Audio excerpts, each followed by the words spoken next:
Hello everyone and welcome to our simplified stock investment course. So today we are going to talk about futures or derivatives. So what is a future or a derivative? A future is a contract that obligates two parties to trade an asset at a future date at a predetermined price. For example, you own a stock and we agree that 2 years from now you will sell me that stock. For example, you'll sell me 10,000 stocks at a price of $20 per share, regardless of the market price on that day. You can look at the example I've given before, I've given below.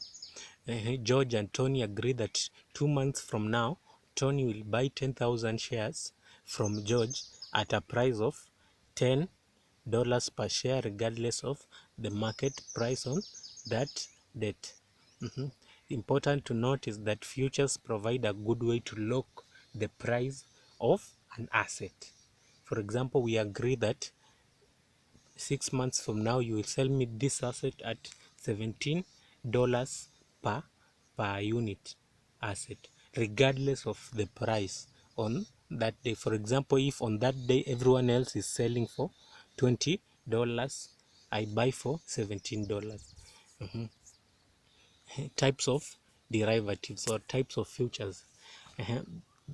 As you can see, the types of futures depend on the asset that will be traded. For example, commodity futures are related to commodities such as, for example, gold. If you are, excuse me a minute.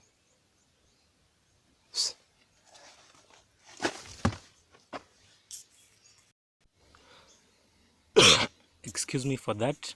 Going back to our discussion, as I said, commodity futures are attached to commodities such as gold, silver, for example, maize, petroleum. If, for example, two companies come to an agreement that 7 months from now, one will sell petroleum to the other, a certain amount of petroleum at a particular price. That type of future is known as a commodity future. Then there are stock index futures. Those are if commodity stocks are involved. Then we have currency futures. For example, we agree that a year from now you will sell me 10,000 US dollars at this rate. That is a currency future. We have bond futures that are related to treasury bonds. How to benefit from investing in futures. If you don't have money to invest in an asset, but you wish to invest in it in the near future, you can enter into an agreement obligating the seller to sell you the stock at a set date at a particular price. Thank you for watching. See you in the next video. Subscribe, turn on the notification button to receive the next lesson from us. Thank you.